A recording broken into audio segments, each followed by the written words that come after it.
Hello, hi, வணக்கம். Welcome to இனிய இல்லம் சேனல். எல்லாரும் எப்படி இருக்கீங்க? கண்டிப்பாக நம்ம எல்லாருமே நல்லா இருப்போம் அப்படின்ற பாசிட்டிவான எண்ணத்தோடு இன்றைக்கி நம்ம என்ன வீடியோ பார்க்க போகிறோம் அப்படின்னா, நம்ம வீட்டில் வந்து ஒரு நிச்சயதார்த்த ஃபங்க்ஷன் முடிஞ்சுது இல்லைங்களா? நான் வந்து ஷார்ட்ஸில் போட்டிருக்கேன். பார்க்காதவங்க போய் கண்டிப்பாக பாருங்கள்.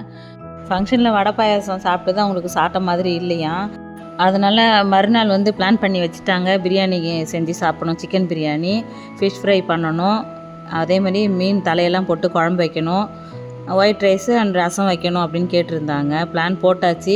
ஆனால் நான் கிளம்பி நம்ம வீட்டுக்கு வந்துட்டேன். ஃபோன் மேலே ஃபோன் அடிக்கிறாங்க. ஃபிஷ் ஃப்ரை மட்டும் மசாலாலாம் நீ எப்பயும் போல் அரைச்சி நீ தான் வறுத்து கொடுக்கணும் அப்படின்னு கூப்பிட்டுருந்தாங்க. வீட்டுக்கு வந்துட்டுன்னா என்னோடய வீடும் சிஸ்டரோட வீடும் கொஞ்சம் தூரம் தான். அதனால் நான் வீட்டுக்கு வந்துட்டு சரி மறுநாள் போகலாம் அப்படின்னு யோசிச்சுட்டு இருந்தேன். ஃபோன் அடிச்சுக்கிட்டே இருந்தாங்க, சீக்கிரம் வா, உனக்காக தான் வெயிட் பண்ணிகிட்ருக்கோம் அப்படின்னு சொல்லிவிட்டு நானும் கிளம்பி போயிட்டேன். என்ன ஒன்று, கார்த்திகை மாதத்தில் முருகருக்கு விரதம் இருந்தேன். அதனால் சாப்பிடலை அப்படின்றதுக்காக நான் கொஞ்சம் யோசித்தேன் செய்கிறதுக்கு. ஆனால் எங்கள் வீட்டில் இருக்கிறவங்க விடவே இல்லை. நீ சாப்பிட்லாம் கூட பரவாயில்ல, விரதம் முடித்த பிறகு நான் உனக்கு அப்புறமா நான் செஞ்சு தரேன்னு என்னோடய சிஸ்டர் சொல்லிட்டாங்க.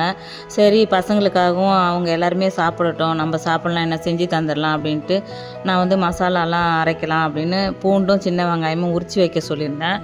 அதே மாதிரி உரித்து ரெடியாக தான் வச்சுருந்தாங்க. போன உடனே ஒன்றுமே செய்யலை, நான் மசாலா தான் அரைச்சிட்டு அப்படியே மீனில் போட்டு பெசரி வச்சுட்டு உடனேவே ஃப்ரை பண்ணி கொடுத்துட்டேன். ஒரு 1/4 மணி நேரத்தில் என்னோடய வேலை முடிஞ்சிடுச்சு. அவங்க எல்லோரும் பக்கத்தில் இருக்காங்க, சொந்தக்காரங்க மாதிரி அப்படின்னு சொன்னால என்னோடய கூட பிறக்காத தங்கச்சிங்க அவங்க எல்லாருமே வந்து பிரியாணிக்கு செஞ்சிட்டாங்க. ஒயிட் ரைஸ் ரசம்லாம் வச்சு முடிச்சிட்டாங்க. ஃபிஷ் ஃப்ரை மட்டும்தான் நான் பண்ணேன். மீனோட தலையெல்லாம் தனியாக எடுத்து வச்சுருந்து குழம்புக்காக அதை ஃப்ரிட்ஜில் வச்சாச்சு. அதை வந்து இன்னொரு நாளைக்கு வந்து குழம்பு வச்சு சாப்பிட்டுக்கலாம் அப்படின்னு சொல்லிட்டாங்க. அதனால் ஃப்ரிட்ஜில் வச்சாச்சு. ஒரே நாளில் எவ்வளோ தான் சாப்பிட்றது அப்படின்னு. நான்வெஜ்ஜு சாப்பிட்ணும், ஆனால் வந்து நிறைய சாப்பிட்ணுன்னு நினைக்கல அவங்க. ஃபிஷ் ஃப்ரை வந்து தேவையில்லை தான், ஆனால் அவங்களால அந்த ஆசையை அடக்க முடியல.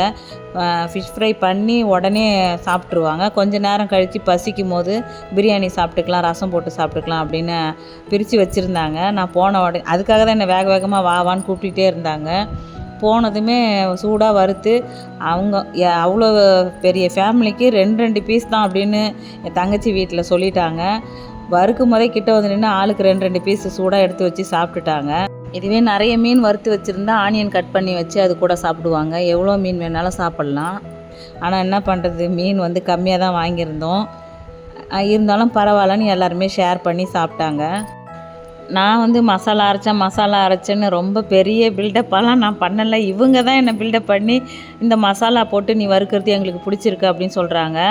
நானும் யூடியூப்பில் பார்த்து தான் நிறைய வீடியோ வரும், எல்லாத்தையும் பார்ப்பேன். அதில் என்னோடய டேஸ்ட்டுக்கு தகுந்த மாதிரி நானும் சிலதெல்லாம் வந்து கூடவோ குறைச்சலாவோ அதில் போட்டு நான் அரைச்சி தான் நான் அதை பண்ணிகிட்டு இருந்தேன். நம்ம காரம் உப்பு தகுந்த மாதிரி நம்ம போட்டுக்க வேண்டியது தான், அதுதான் டேஸ்ட்டு கொடுக்கும். நம்ம ஃபேமிலியில் எல்லாருமே ஒரே மாதிரி டேஸ்ட்டு சாப்பிடுவோம் இல்லைங்களா? எல்லோரும் சாப்பிட்ற டேஸ்ட்டு நம்ம சாப்பிட மாட்டோம். அதனால் நம்ம குடும்பத்தில் யார் யாருக்கு என்னென்ன டேஸ்ட்டு பிடிக்குமோ அது மாதிரி தான் மாற்றி சமைச்சி நான் தருவேன். அதனால தான் என்னை வந்து சாப்பிட்றதுக்கு ஆசைப்படுவாங்க. எல்லா மீனுக்குமே கண்டிப்பாக மசாலா அரைச்சி போடுவீங்களா அப்படின்னு கேட்டால் கண்டிப்பாக அந்த மாதிரி செய்ய மாட்டேன். சின்ன சின்ன மீனுக்கெலாம் வந்து இவ்வளோ நம்ம வந்து கஷ்டப்பட தேவையில்லை. பெரிய பெரிய மீனுக்கெலாம் தான் உப்பு காரம்லாம் நல்லா உள்ளே போகணும் அப்படின்றதுக்காக தான் இவ்வளோ வேலை செஞ்சு நம்ம அதை வந்து வறுத்தா நல்லாயிருக்கும் அப்படின்னு நம்ம மெனக்கிட்டு செய்கிறோம். பொடி மீனுக்கு அது தேவையில்லை. வெறும் கார்ன்ஃப்ளவர் மாவு, சால்ட்டு, மஞ்சத்தூள், மிளகாய்த்தூள் மட்டும் போட்டு பெசரி வறுத்தா போதும். எல்லா மீனையுமே வறுத்து எடுத்து வச்சுட்டேன். ஃபைனலாக இப்படி கருவேப்பிலையை லைட்டாக ஃப்ரை பண்ணி சர்வ் பண்ண வேண்டியது தான். இது கூட ஆனியன் கட் பண்ணி சாப்பிட்டா சூப்பராக இருக்கும். ஆயில் ஃபுட்டு சாப்பிடாதவங்க கூட இதை சாப்பிட்லாம். இது மாதிரி நீங்களும் ட்ரை பண்ணி பார்த்துட்டு எப்படி இருந்ததுன்னு எனக்கு கமெண்ட்டில் சொல்லுங்கள். தேங்க்யூ.